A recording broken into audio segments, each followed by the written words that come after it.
Residents at Brightview Senior Living Communities enjoy enhanced possibilities, independence, and choice. Brightview Dulles Corner in Herndon and Brightview, Great Falls, offer vibrant senior independent living, assisted living, and memory care services through various daily programs and cultural events. Chef-prepared meals, safety and security, transportation, resort-style amenities, and high-quality care. Everything you need is here. Discover more at brightviewseniorliving.com. Equal housing opportunity. We all belong outside.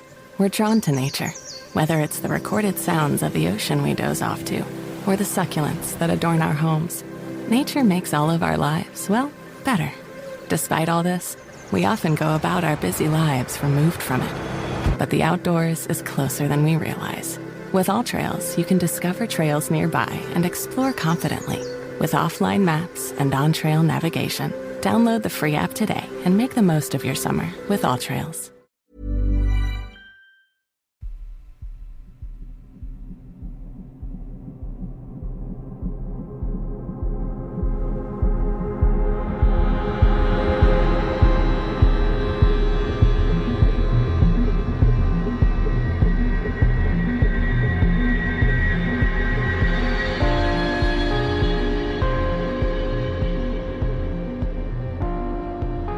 Welcome to mini episode 386 of Real Life Ghost Stories, and I have one spooky story for you today, and today's story comes from Lorraine, and it was sent in on the 1st of August 2024. My family has an odd relationship with anything spooky. By that I mean there are some strange correlations to my family that are linked to spooky stories that we've often been teased about. The list is long there, and I'm not really comfortable going into details about it. I'm only mentioning it at all because you could say that I grew up knowing a wide variety of scary stories, beginning at a very young age, and as a result you would think that my family as a whole would be numb to them as a result. Not the case at all. We scare easily and are overly sensitive instead. And I don't mean in a psychic way sensitive, I mean we easily freak and have large doses of anxiety sensitive. But in this particular instance, that very sense of fear may have saved my life as a child. Or the spirits did. I want to give credit where it may be due, covering my bases and all that. I grew up in the 80s in a suburban area in what is known as West Valley, Utah. My old neighbourhood was a new development at the time. All the houses being built in it called Ramblers. To give you a visual, if you go back and watch the original Poltergeist movie, that beginning neighbourhood could have been my own. Right down to the guy pedaling on the bike with a remote-controlled toy car chasing after him. That was very much my childhood. The big difference being, in my case, that instead of this newly developed neighbourhood being built over a cemetery, it was built right next to one. And I mean that, literally right next to it. Hop a fence and you are standing on a gravestone. Again, quite literally, as all the gravestones in this particular cemetery are all flat plaques on or in the ground, no standing stones allowed. On the other side of this cemetery is a dairy farm called Winder. It was a common practice for the kids in my neighbourhood to go through the cemetery to visit the Winder storefront. Bread making days were awesome, the smell was amazing, pastries galore and all freshly made at that time. The caretaker of the cemetery was not a fan of any of us kids crossing through the cemetery though. If he caught us, he'd try to direct us into going around it. Very grumpy guy, but I didn't mind him much. He didn't seem to mind me either. I like to think because while other kids always just passed through in a hurry, I sometimes went just to visit the cemetery itself. I liked reading the plaques. There was also a particular spot I favoured and visited often. In the west side of the cemetery, in a bit of a shielded L nook, grows a very old wide hedge maple tree. I say old because it is a huge multi-trunk tree, naturally splitting near the base into 3 parts. Big branches spanning almost wider than the tree is tall. I took to this tree on sight. I can't remember how old I was, but I was definitely very young. Something about it being a little magical to me. It just felt like a very special tree. And it is. But I fell in love with it before I realised what it governed over though. It was commonly called the baby tree. The small plaques around it are all placed very haphazardly. At a guess, the graves being interwoven with where the tree roots must be. Charms are also often placed on the tree branches as well, some that chime, others that are only crystals, so there is a bit of a rainbow light effect. Once I was old enough to really understand that this tree watched over the baby graves, it made me sad, but I still visit it often. Silly, but I often went and sang to those graves in particular. Disney songs mostly. My kid brain was like, this came from a fairy movie I watched, and while it isn't the same, let me sing it for you so you can hear it too. Like I explained earlier, an odd relationship with all things spooky. But what happened to me is really about the day I decided to stop visiting so much. Something that makes me a little sad to this day. And still, a bit scared. I remember that morning being hot. I'd woken up early and it was muggy with humidity from the prior night's storms. I remember this particularly because the clothes that I wore were in response to that. A tank top and a skirt that was thin. I often rolled it up around my waist, baring my thighs. I could have worn shorts, but the only ones I had at the time were made of jean material, and on that hot a day they felt too heavy. I'd also sweat through them and often get teased for it. It might be why I still have an aversion to wearing shorts now, come to think of it. Oh, didn't realise that. Anyway, I remember wearing that skirt so much because while it saved me from being teased about possibly pissing my pants, the skirt had a very different problem. My bike. Wearing a shortened, thin and slightly flowy skirt on a bicycle can be challenging if you don't want to flash your undies at everyone. But being around 10ish years old, I practically lived on my bike. Going without it was non-negotiable. Being inside the house was also a no-no. My parents worked the night shifts. My brothers, my sister and I were not to be inside unless we were quiet. I'd capitalised those letters, but that goes against the very stressed point, so you got extra spaces instead. Like I mentioned before, it was the 80s. I'm Gen Z, last of the feral children as they say, and it wasn't uncommon for my feral self to crave a winder pastry on an early summer morning. I'd eat it and wash it down with hose water, as you do, and sometimes it felt like the parent-to-kid roles were reversed in my life. Feed yourself, dress yourself, make your own plans for the day, and whatever you do, do not wake the parents.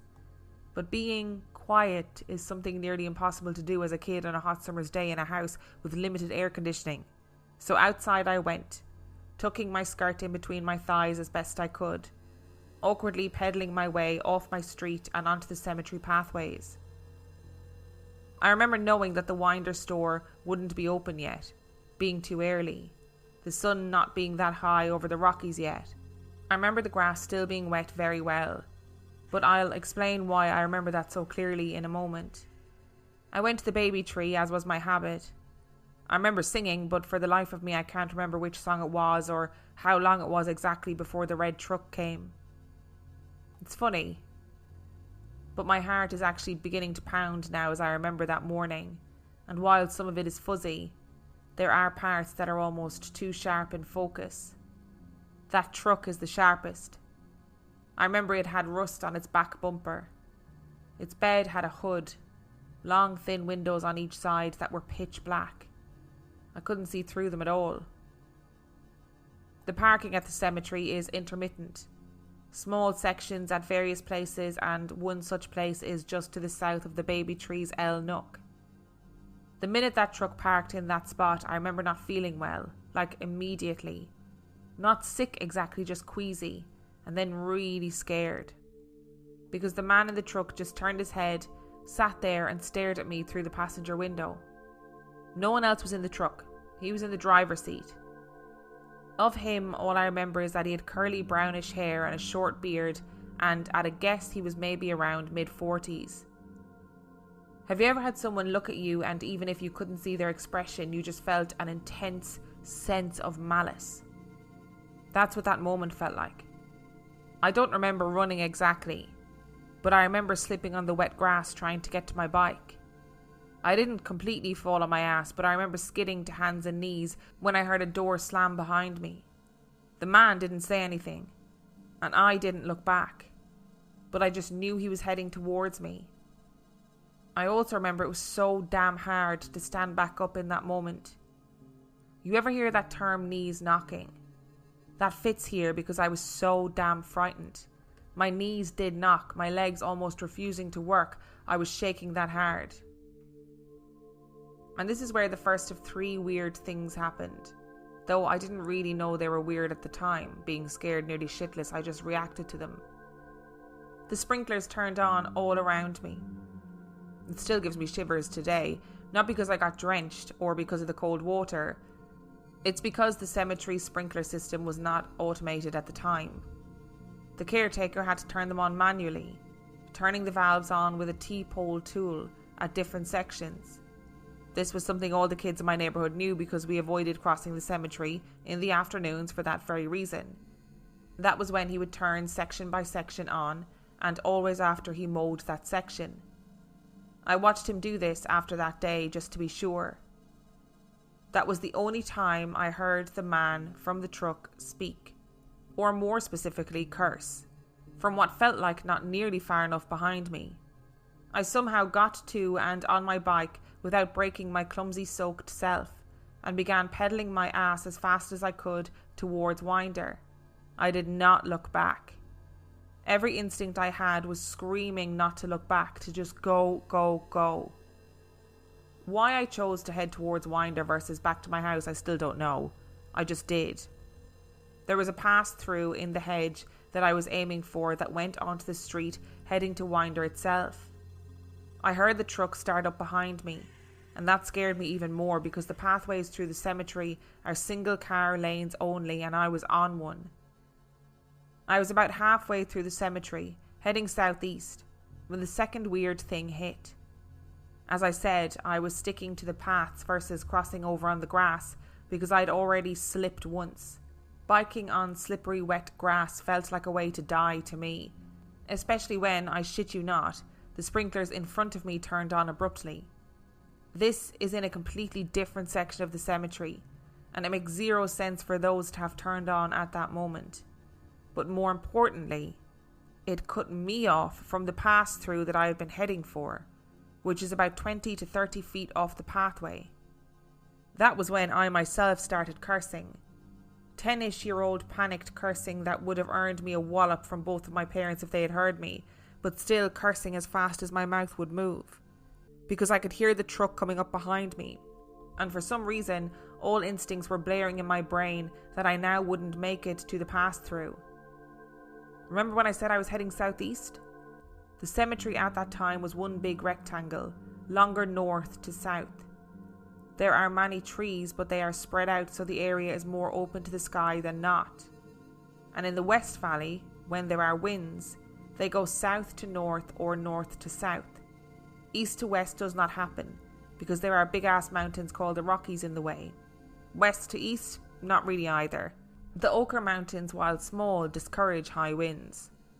That morning had not been particularly windy, or I simply had not noticed it change until that moment.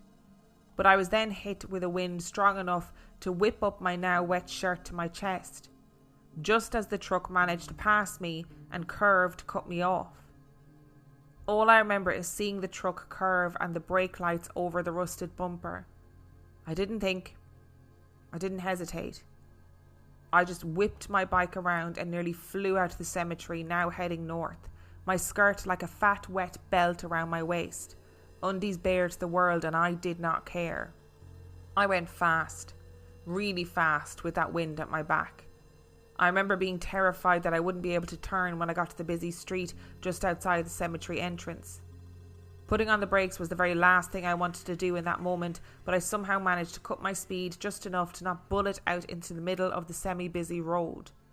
In what felt like too many heartbeats later, I turned into my street, onto my yard, and then into my garage. I then did something that was an extremely rare thing for anyone in my family to voluntarily choose to do. I woke up my dad, and lived. Probably because while being extremely pissed off at being woken up, both he and my mom could see that I was legitimately terrified. I remember my mom holding me while watching through our front living room window as my dad went out into our front yard. I never saw that red truck again, nor did anyone else that I know of. But I never forgot it, or just how scared I was. But it wasn't until later, much later, that I got freaked out by realising just how odd the sprinklers turning on was, or that sudden wind. Was that wind really sudden, or did I just not notice it picking up before that because I was so scared? Did the sprinklers turn on for some other logical reason that I'm just not aware of? Pressure? Valves not being fully closed the last time the caretaker had done his rounds? I don't know. But if something supernatural really did happen, if some ghosts from the cemetery gave me a helping hand, I'm grateful. That man meant me harm. Everything in me knew it then, and I know it now. And if ghosts really do exist, I'd like to think that they are still like ordinary people. Which means, to me, that per statistics, there are probably more good ghosts out there than bad. They're just quieter. Or maybe I'm just having an overly optimistic moment.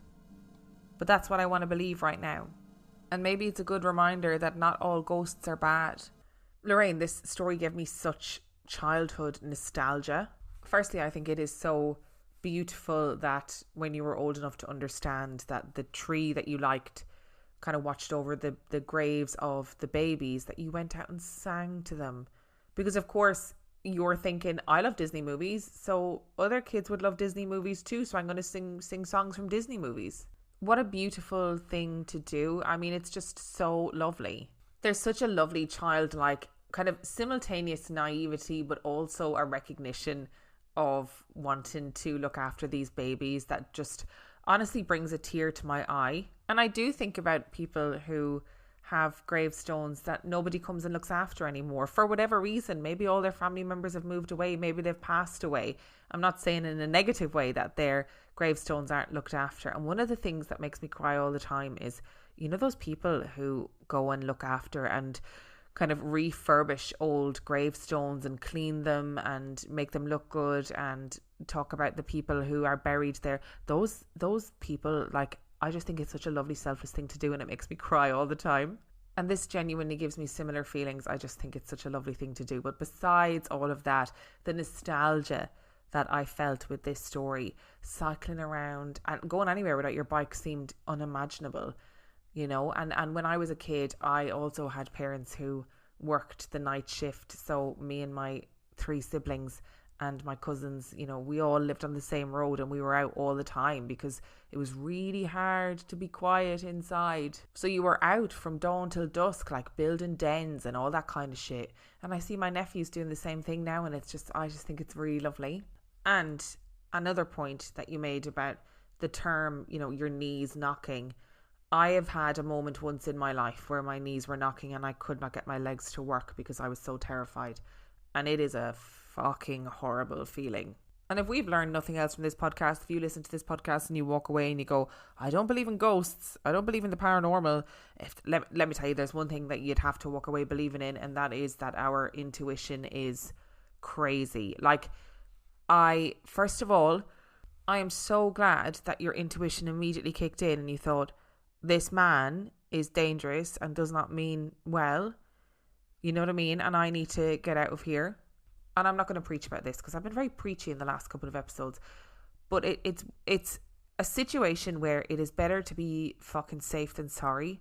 Regardless of whether you're a child or an adult, it is better to be safe than sorry. It is better to listen to your gut instinct and get out of there and risk offending somebody who means absolutely no harm. And actually, if they are somebody who is self-reflective and, you know, they might go, shit, I can see why somebody might have thought I was threatening, you know, and I understand why they try to keep themselves safe, right? But it is a million times better to just not take the risk, to listen to your intuition, to run when you need to run, to not agree to be in a space with somebody when you feel like it's not the right thing to do or not the right place to be in. And clearly this man did not mean well. You know, clearly this man who then chased after you in his van did not mean well. Because if he meant well and it was innocent, there would be no reason for him to get into his van and attempt to follow you. And maybe it was just a set of really weird coincidences, you know. Maybe all the sprinklers faulted at those exact moments. and maybe the sprinklers faulted, encouraging you to go in another direction at exactly the right moment. Maybe the wind picked up and caused you to go much faster at the right moment. But to be honest, there's a part of me that wants to believe too that in these situations there are alternate things, beings, entities, the universe, whatever you want to call it, that is looking out for us and thinking, no fucking way is harm going to come to you on our watch. And maybe it is as simple as energies. You know, maybe your energy was regularly in the cemetery. Your energy was in the cemetery singing songs to the entities, the ghosts of babies who had passed. And your energy was a regular and a positive energy and a good energy. And maybe he had really bad energy. And whatever was going on in that graveyard, whatever entities were still there knocking around, were like, listen, hang on. This man's energy is not good, and this man's energy means no good to this little girl's energy, so we have to get her out of here. And sometimes it's nice to think that somebody else might just be looking out for you. Thank you so much for listening to today's mini episode, and thank you to Lorraine for sending in your story. Remember, if you would like to send in your story, you can do so by emailing it to reallifeghoststoriespodcast@gmail.com. You can also check out the website reallifeghoststoriespodcast.com, and if you are desperate for some extra content, you can subscribe to the Patreon. That is patreon.com/reallifeghoststories, where for $5 a month or $2 a month you can get access to heaps of extra content, as well as every single main and mini episode completely ad free. And on that note, I shall see you next time. Let's talk about something that's not always top of mind, but still really important: life insurance. Why? Because it offers financial protection for your loved ones and can help them pay for things like a mortgage, credit card debt. It can even help fund an education. And guess what? Life insurance is probably a lot more affordable than you think. In fact, most people think life insurance is 3 times more expensive than it is. So with State Farm Life Insurance, you can protect your loved ones without breaking the bank. Not sure where to start? State Farm has over 19,000 local agents that can help you choose an option to fit your needs and budget. Get started today and contact a State Farm agent or go to statefarm.com.